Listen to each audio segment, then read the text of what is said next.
Hi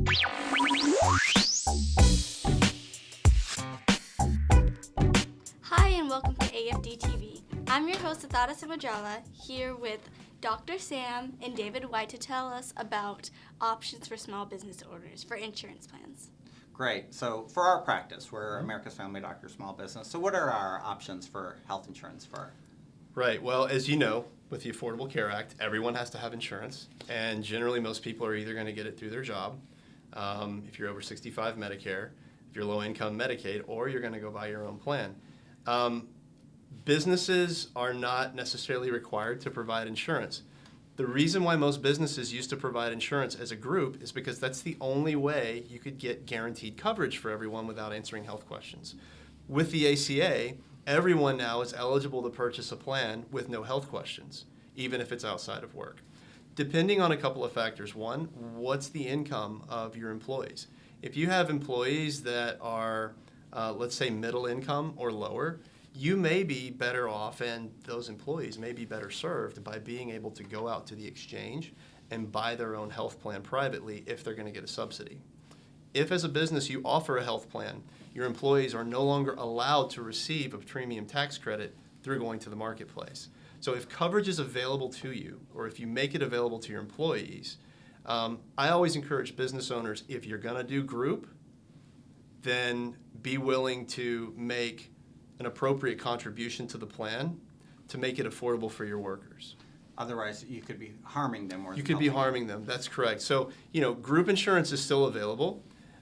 You can purchase group insurance. You can purchase group, or you can have individual plans. You can also offer different types of supplemental plans. For example, accident plans, critical illness plans. So some businesses are moving from dropping the group coverage, allowing people to go to the marketplace, but still offering some supplemental plans on a group platform, which has tax advantages to the business, and allows employees to receive coverage for those out-of-pocket costs that are pretty high under group or individual plans. So you have several options as a small business owner. That makes sense. And so right now we're under 50 people. Mm-hmm. So for us, there's no penalty if we don't offer group insurance? No, there is not. But if we had 51 people, what is our penalty? If you have 51 people to 100 people, you will have a penalty if you don't provide insurance. If you do provide insurance, but it is deemed unaffordable, and those people who it's unaffordable for go out to the marketplace, you could also be paid a fine as well. You could also be charged a fine as well. Oh, got it. So, and now if we grew to 101 people. Well, right. So starting this year, groups over 50, if they offered a plan past last February that required to maintain it, or they would pay a fine. Starting next year, any employers over 50, whether they've offered a plan this year or last year or not, will be required to offer health insurance or be fined. So it's 50 and above. Okay, so there's nothing at over 100. It just... No, I mean, 100 this year. Yeah. Whether you offered a plan or not last year, you have to provide insurance if you're over 100. Okay. Basically, next year it's over 50. Okay, so it went down. Yeah. That makes sense. Yeah. Mm-hmm. So very good. And our plan that we have for our practice is one of those, I guess, a grandmother plan. Mm-hmm. So we offer it, but if one of our associates goes out on their own and buys something, is it counted against them? No. I mean, it's not. The only thing is that employee cannot receive any type of premium tax credits or cost share reduction because we have a grandmother. Because you have any group plan. Oh, and even if it's a a grandmother plan is basically, if you're allowed to maintain your plan right now, it's going to qualify as creditable coverage. Okay. Now, at some point in the future, all plans will have to conform with the coverages under ACA plans. So your plan will either have to change to conform with that new plan, or it will go away and cancel, and you'll have to buy a new.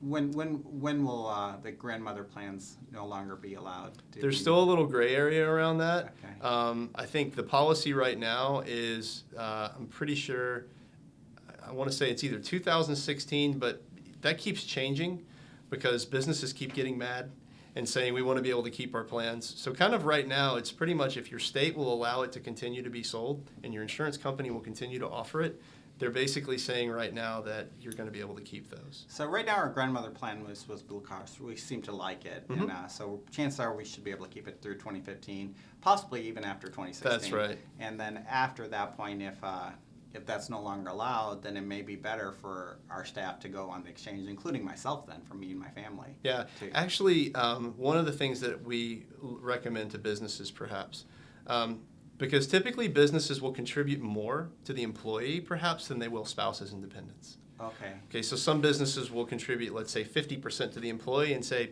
spouses, we're not going to make any contribution. Sure.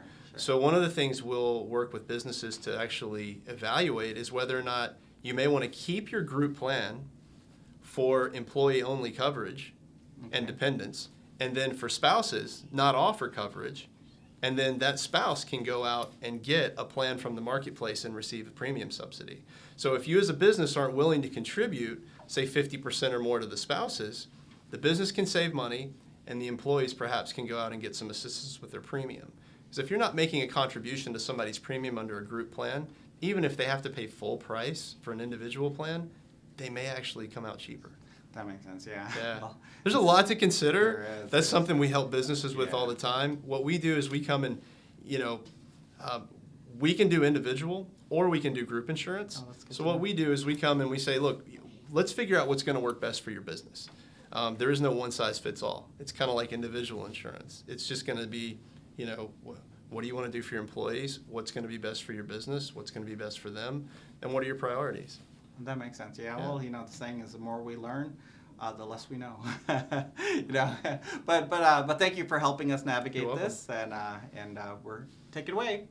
Thank you for watching AFD TV. See you next time. AFD TV is designed to provide an educational discussion about current medical topics. For a personalized medical opinion, please consult your primary care physician or visit one of America's family doctors' clinics today.